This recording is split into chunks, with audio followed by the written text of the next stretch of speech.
hablaba, o sea, por qué tenemos que buscar la dirección de Dios. Uno puede tener mucho conocimiento y hacer planes, pero si no es la voluntad de Dios, no es la dirección, el camino, o sea, cada quien tiene un camino que recorrer. Cada ministerio tiene un camino que recorrer, cada persona también. Entonces dice que vuestros pensamientos no son mis pensamientos, ni vuestros caminos son mis caminos. Moisés, porque le pidió a Dios, le dijo, Señor, si hay hallado gracia delante de ti, muéstrame tus caminos. No dijo, muéstrame mis caminos. No es el camino que yo me vaya a trazar, sino es el que Dios tiene para mí. Dios dice, recorre este camino.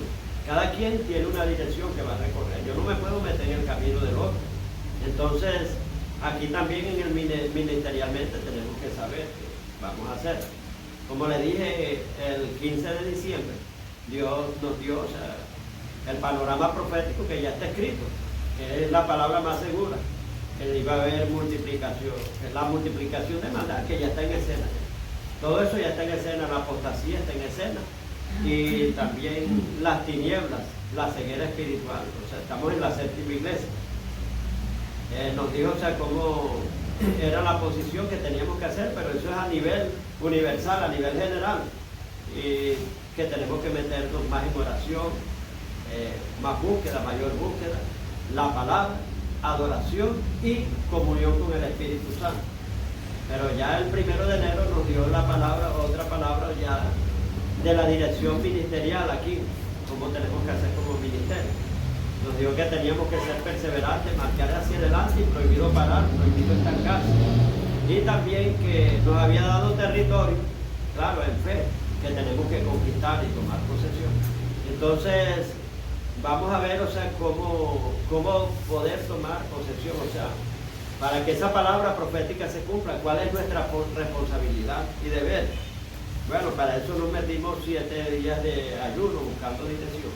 El primer día nos dio la dirección, que es esta que le estamos diciendo, que le acabamos de decir, que nos dio la palabra, las dos palabras proféticas: prohibido estancarse, marchar hacia adelante, prohibido parar. Y la otra es tomar posesión, o sea, de lo que Él ya nos dio, o sea, porque el lenguaje de Dios es en fe. Entonces el segundo día de ayuno vimos la importancia de la adoración. El tercer día de ayuno vimos mayor búsqueda de oración. El cuarto día la importancia de la palabra de Dios y su estudio. ¿Cuántos se edificaron ayer? Amén. Y hoy vamos a ver la fidelidad y la mansedumbre, que eso es importante, hermano. Vemos que Gálatas capítulo 5, versículos 22 y 23 dice, porque el fruto del Espíritu es amor, gozo, paz, paciencia, benignidad, bondad, fe, mansedumbre y templanza. Ahí nombran la mansedumbre que era un fruto espiritual que tuvo Moisés. Y por eso Moisés heredó muchas cosas, porque hay promesas para los mansos. Amén. Vamos a ver qué significa la palabra mansedumbre, concepto y definición. Es una persona de condición benigna, suave, ¿qué es suave? Es afable, reposado, dócil, tranquilo, llevadero, rendido, sumiso, humilde, doblegado y calmado. Es una persona mansa. Ser manso no significa ser débil. Muchas veces nadie quiere ser manso, hermano. No, después me ven débil y me ven. Ser manso no significa ser débil, como alguien que viene, me habló, o sea, con despotismo. Me dijo, yo no he hecho negocio con usted ni nada, en otras palabras, no se mete. Yo le dije, bueno, yo soy el que, le dije, eso va a estar a nombre mío, por lo tanto, tengo todo el derecho de preguntar. Y le dije que respondiera amable, porque lo cortés no quitaba lo valiente, le dije así. Después dijo, amén. Y se vio que bajó enseguida, inmediatamente, porque la respuesta blanda aplaca la ira. Sí, usted no puede ir tampoco así, que me contestó así, ahora me lo voy a subir más, o sea, con él. Y eso lo vamos a ver ahorita, más tarde. Ser manso no significa ser débil, que ahora porque es la condición que de ser manso que Dios me pide, me van a ver débil. Esa es la ley del bobo, como yo pienso. Sino que significa comportarse con bondad y gentileza, mostrando fortaleza, serenidad, calma, y personas de sana autoestima, o sea que no se vanagloria ni nada, tiene su estima, pero no tiene ni el más alto concepto ni el más bajo concepto que debe de tener, que piensa con cordura y tiene autocontrol, se controla ante cualquier situación. La mansedumbre fue uno de los atributos más abundantes en la vida de nuestro Señor Jesucristo. Mateo 11:29 dice: llevad mi yugo sobre vosotros y aprended de mí, tenemos que imitarlo, que soy manso y humilde de corazón, y hallaréis descanso para vuestras almas. Una persona que no es mansa, no es humilde, hermano, va a andar totalmente violenta, va a andar afanado, atribulado, no va a tener paz. En el cristianismo, una de las metas que todo cristiano debe de tener es llegar a ser manso. Amén. La meta que tenemos que tener todos es llegar. Ese era un atributo de Moisés. Dice la palabra de Dios en Número 12:3. Y Moisés llegó a ser el hombre más manso que existía en la tierra. Y por eso tuvo promesas, grandes promesas, y Dios hablaba con él cara a cara. En el cristianismo, una de las metas que todo cristiano debe de tener es llegar a ser manso, ya que sin esa virtud jamás nos pareceríamos a Jesús o llegaríamos a ser como Él. Porque Jesús dijo: aprended de mí, que soy manso y que soy humilde, para que hayáis descanso para vuestras almas. Una de las características de una persona mansa y humilde es que reconoce sus faltas, sus defectos, sus fallas y errores. En cambio, la persona que es arrogante y orgullosa jamás va a reconocer que se equivocó. Entonces, ¿cómo usted puede conocer que una persona es mansa? Cuando usted la corrige y dice: tiene razón, así. Sí me equivoqué. Y hasta sin corregirla dice: perdón, me equivoqué, tuve tal error, salvar. Amén. Es la que no se jacta ni se vanagloria de sí misma. Dice la palabra de Dios que no te alaben los labios, no te alaben tus propios labios, sino los labios ajenos. Entonces una persona mansa jamás anda diciendo: yo hice esto, y se da propaganda y bomba. Es la que ama la paz y es pacífica. La persona mansa ama siempre la paz y es pacífica. Es la que forja un ambiente de paz donde llega y donde está. Siempre donde hay una persona mansa, ella busca la paz, se siente la paz. Pero donde hay una persona que no es mansa, forma un ambiente tóxico, contaminado, altera todas las cosas. Quien sigue a Cristo comunica paz y no anda sembrando conflictos ni discordias. Amén. Así es la persona que es mansa imita a Cristo. Vemos que esa persona donde llega, hermano, lleva la paz y no siembra ni discordia, ni problemas, ni nada, ni conflictos. Vamos a ver grandes promesas de bendición para los mansos. Mateo 5:5. Porque ellos recibirán la tierra por heredad. Bienaventurados los mansos, porque ellos recibirán la tierra por heredad. Entonces, ¿quiénes son los que van a heredar? Los mansos. Salmo 37:11. Pero los mansos heredarán la tierra y se recrearán con abundancia de paz. ¿Por qué puse esta virtud aquí? Y este fruto del Espíritu, para nosotros heredar las promesas, porque Moisés era manso, hermano. Y Dios, la palabra que Dios nos da es que tomen posesión de la tierra que les he dado. Pero si nosotros no llegamos a ser mansos, hermano, no se cumple esta promesa. Amén. Entonces es importante, hermano, que nosotros apuntemos hacia la mansedumbre. La mansedumbre es el mejor remedio y la mejor medicina contra la ofensa. Esto el Señor me lo dio esta mañana. Que es el mejor remedio y la mejor medicina para la ofensa. ¿Por qué? El sabio Salomón dijo en Eclesiastés 10:4: si el espíritu de tu pastor, de tu apóstol o del príncipe se saltare contra ti, no dejes tu lugar, quédate quietecito. Porque la mansedumbre hará cesar grandes ofensas. Si tú eres manso, va a cesar la ofensa. Entonces, 10, Eclesiastés 10:4. Por ejemplo, si hay alguien que se altera y tú dices, no, yo no me he dicho, dejo ya cuento, ni siquiera ni del pastor, como le preguntaron a una hermana. Mira, si el pastor, ella dice, yo a quien sea yo le respondo, y le dice, y si el pastor o la pastora, no importa. Digo que también se alzaba. Entonces, mire este versículo, hermano. Si el espíritu del príncipe, o sea, del que está en eminencia, de ser un superior, se saltare contra ti, no dejes tu lugar, o sea, tú tienes que guardar tu compostura, no te muevas de tu lugar, porque la mansedumbre hará cesar grandes ofensas. ¿Sabe qué le molesta a los policías? Que la persona se le alza. Pero si tú vas calmadamente, tú sí logras muchas cosas a nivel. Sobre todo los guardias, no están en el caballo. Sí, hay del que se le... A mí me enseñó un policía, bueno, ya murió, el hermano Mavar. Él decía que ellos le enseñaban que primero ellos iban, por favor, caballero, van a la puerta. Y si la otra persona se iba a alzar, ellos le alzaban un poquito la voz. Si el otro le alzaba, ellos más, o sea eso es lo que le enseñaron ayer en la milicia. Entonces, a usted no le conviene, hermano, levantar la voz ni nada. No se mueva de su lugar, quédese quietecito. Y puede hasta decirle cosas a ellos con sabiduría. La sabiduría es la mejor arma de guerra que existe. Pero, hermano, calmado y con mansedumbre. Aquí dice que la mansedumbre hará cesar grandes ofensas.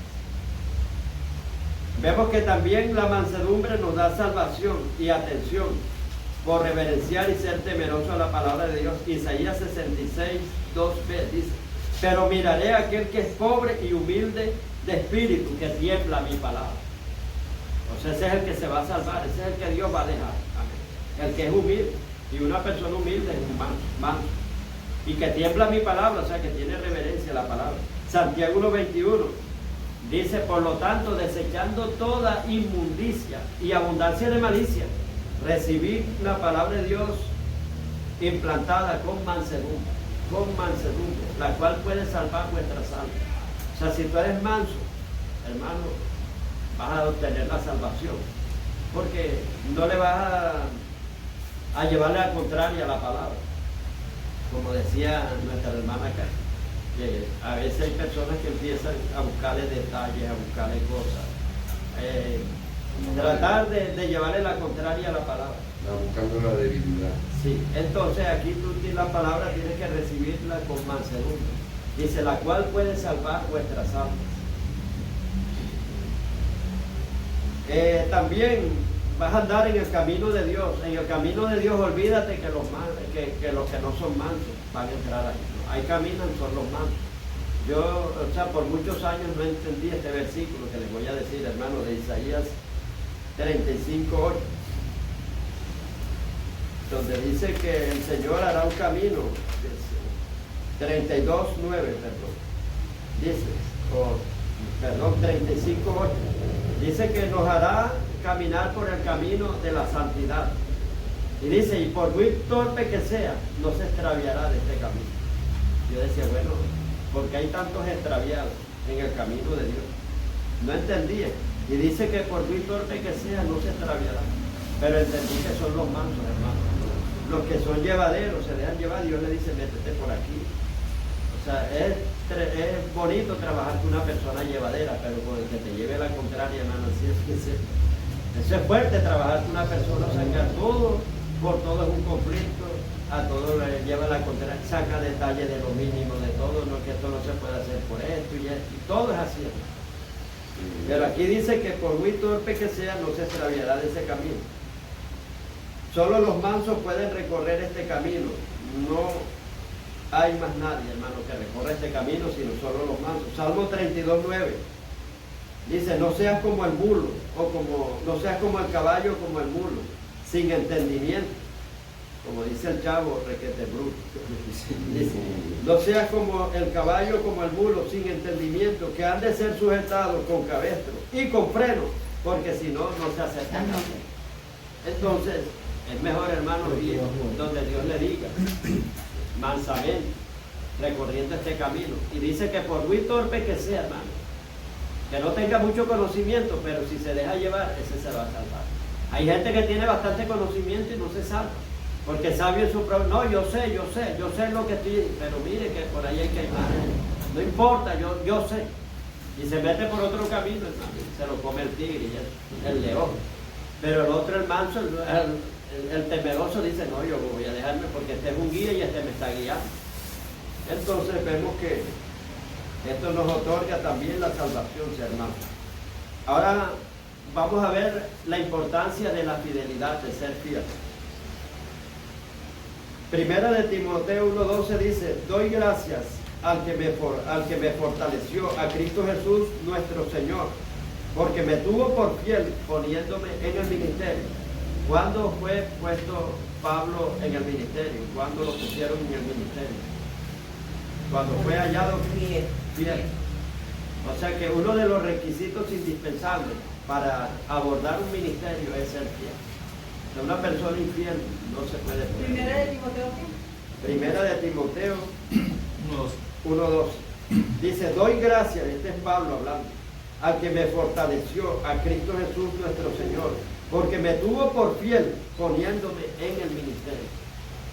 Entonces cuando una persona no es fiel, no se puede poner en el ministerio.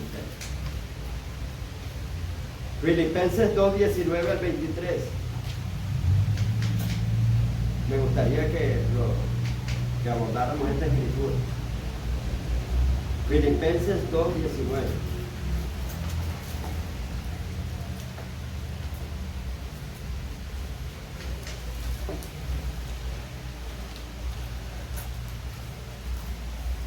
Dice, espero en el Señor, este es el apóstol Pablo, hablando acerca de Timoteo, su hijo espiritual. Espero en el Señor Jesús enviarlos pronto a Timoteo, para que yo también esté de buen ánimo al saber de vuestro estado. Pues a ninguno tengo del mismo ánimo y que tan sinceramente se interese por vosotros. Cuando él dice, pues a ninguno tengo del mismo ánimo, es lo fiel que era Timoteo, hermano. Él podía tener muchos discípulos, hermano, pero él veía, uno siempre sabe quién es el más fiel, que uno le da una orden y eso se va a cumplir. Pero hay gente que uno anda inquieto, ¿se habrá cumplido? ¿No se habrá cumplido? Anda con incertidumbre. Pero con el otro ni siquiera pregunta porque hasta lo hace mejor que uno. He tenido discípulos, hermanos, que hacen las cosas mejor que yo. Y me puedo confiar en ellos. Pero claro, no todos son así. Pero como Pablo conocía quién era el fiel aquí. Dice, pues a ninguno tengo del mismo ánimo que tan sinceramente se interese por vosotros. Porque todos buscan lo suyo propio, no lo que es de Cristo Jesús. Iban interesados en ellos mismos, pero él sabía cómo era Timoteo y por eso confiaba en él. O sea, porque Timoteo era fiel. Pero ya conocéis los méritos de él, o sea, los méritos que tenía, que se lo merecía, que era fiel. Que como hijo a padre ha servido conmigo en el Evangelio. Es importante la fidelidad para conquistar, hermano, y para que se hagan las obras de Dios y tomemos posesión de lo que Dios nos dio. Vamos a ver qué significa el concepto de la palabra fiel. Es aquella persona que guarda fe, es constante en sus afectos y responsabilidades y deberes, siempre los está cumpliendo. No es como la luciérnaga, hermano, que hoy prende y mañana apaga, hoy prende, siempre está constante prendido. En el cumplimiento de sus obligaciones es fiel y constante y no defrauda la confianza depositada en él. Persona leal que cumple con sus compromisos. Persona segura, digna de confianza. Es exacto, es preciso. No dice, no, ya eso ya lo hizo. O sea, uno a veces se confía cuando conoce que la persona es fiel y sabe que hasta mejor que uno lo va a hacer. El hombre más fiel que ha existido sobre la tierra, ¿quién fue? Moisés. Sí, Moisés fue, pero aparte de Moisés, Jesucristo. Apocalipsis 19:11. Entonces vi el cielo abierto y aquí un caballo blanco y el que lo montaba se llamaba fiel y verdadero. Es verdad. Fiel y verdadero. Amén. Apocalipsis 3:14, escribe al ángel de la iglesia en la Odisea, he aquí el amén, el testigo fiel y verdadero, el principio, el primogénito de la creación, dice esto, amén. Aquí se identifica como fiel y verdadero. he aquí el testigo fiel y verdadero, el principio de la creación, dice él. Esas son cartas que se escribían a las iglesias, pero él se identificaba, en cada una decía, he aquí el que tiene los ojos de fuego, que ve todo. En otro dice, he aquí el amén, el principio de la creación, dice él. Y en todo se identifican, pero aquí en esta iglesia de la Odisea se identifica a Jesús como el testigo fiel y verdadero, el principio de la creación. Y Moisés, número 12:7, dice, no así mi siervo Moisés, que es fiel en toda mi casa. También Moisés fue un hombre fiel que existió en esta tierra. Mateo 25:21.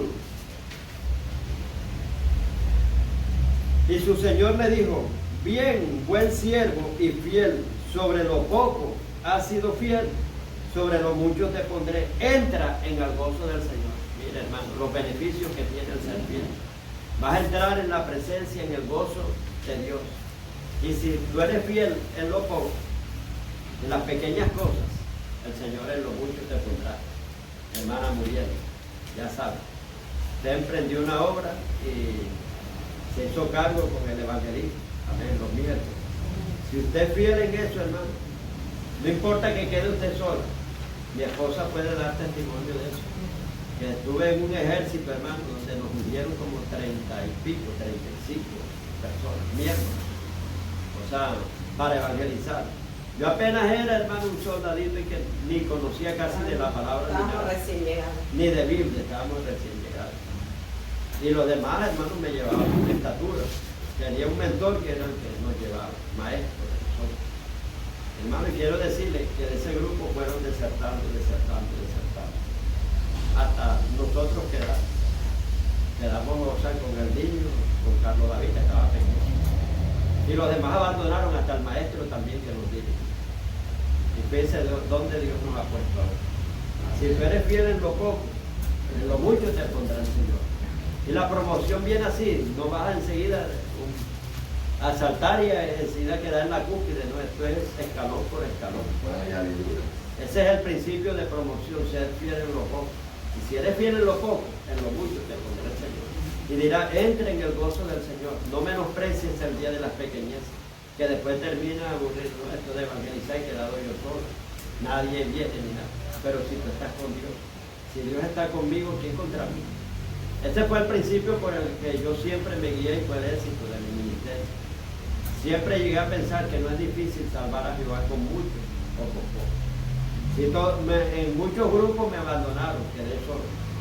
Pero yo seguía para adelante, yo decía, Señor, lo que me alentaba a mí era, Señor, tú estás conmigo.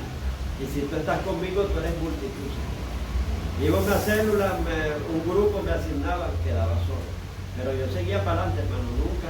Algo que tengo yo es que soy perseverante. Y cuando me dicen algo, o sea, de que no puedo, algo así, o sea, que me quieren defraudar y todo, y matar todo, yo digo, voy a demostrar que sí puedo. Claro, yo era así cuando era inconverso, ahora más incrédulo. Entonces, recuerdo una vez que un maestro me ofendió, me dijo que yo era un psicópata, que era de todo, cuídense de este, y me puso a la burla y todos haciéndome bullying y riendo. Y de todo, porque yo quise, en mi ignorancia, como impactar. O sea, hacer algo grotesco, espeluznante. Yo decía, nadie, ningún pintor se ha metido en la cuestión de terror, y yo quiero triunfar por ese meterme por ese hilo del terror, de plasmar el terror, todas esas cosas.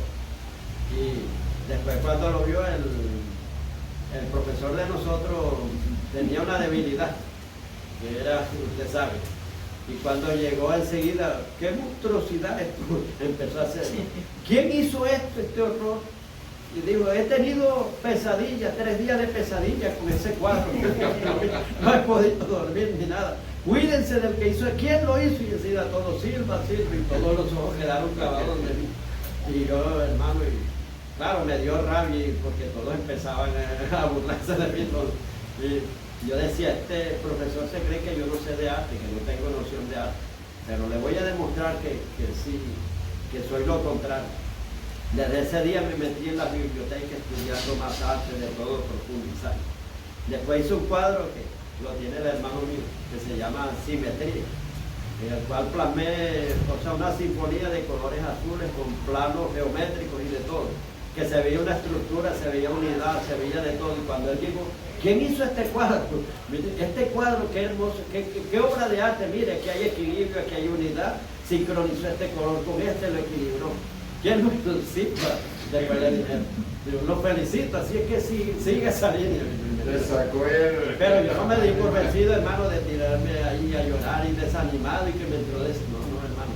A mí las dificultades me hacen crecer más, a gigantarme más, como el apóstol Pablo, que él no veía en la cruz el problema, él veía era la resurrección y una oportunidad en que Cristo tenía que ser glorificado. Si iba a una célula y veía que, hermano Carlos, cuando eso no era pastor, aquí no se va a poder hacer nada, están los niños jugando, nos invadieron el territorio, están jugando fútbol. Yo enseguida venía y veía una oportunidad. Miren, les tengo un mensaje, paren ahí un momentico, paraba. Existen dos equipos ganadores, el equipo de Dios y el equipo de Satanás. Empezaba a hablarle de Dragon Ball, o sea, cómo estaban destruyendo a los jóvenes en violencia, todo, y los muchachitos así.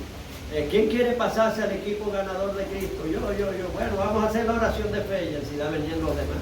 Y allí instalamos una célula de niños y después venían los adultos. Entonces, por ninguna dificultad, hermano, usted se amedrante. Usted crezca en medio de la dificultad porque usted tiene a Cristo. Si usted tiene a Cristo, hermano, lo tiene todo. Y esta frase siempre grave, se la que le dijo Jonatán en una batalla. Cuando ellos eran poquitos y aparte de eso no tenían armas ni nada, dijo, porque no es difícil salvar a Jehová con muchos o con pocos. Es importante que lo busquemos aquí en las Escrituras. Esto está en Primera de Samuel. Primera de Samuel, capítulo 14, versículo 6. 14:6 de Primera de Samuel. Y dijo pues Jonatán a su paje de armas: ven y pasemos a la guarnición de los incircuncisos. Ese era, iban a una muerte segura, una guillotina. Porque dos hombres nada más. Uno era el que llevaba las armas, era el paje de armas, y iba Jonatán. Y fíjense, iban a ir a la boca del lobo, hermano, a la cueva del lobo. Iban ahí a la guarnición de los filisteos, ahí donde estaban. Nada más estos dos hombres. Dijo pues Jonatán a su paje de armas: ven, pasemos a la guarnición de estos incircuncisos. Quizás haga algo Jehová por nosotros. Pues no es difícil salvar para Jehová. No es difícil para Jehová salvar con muchos o con pocos.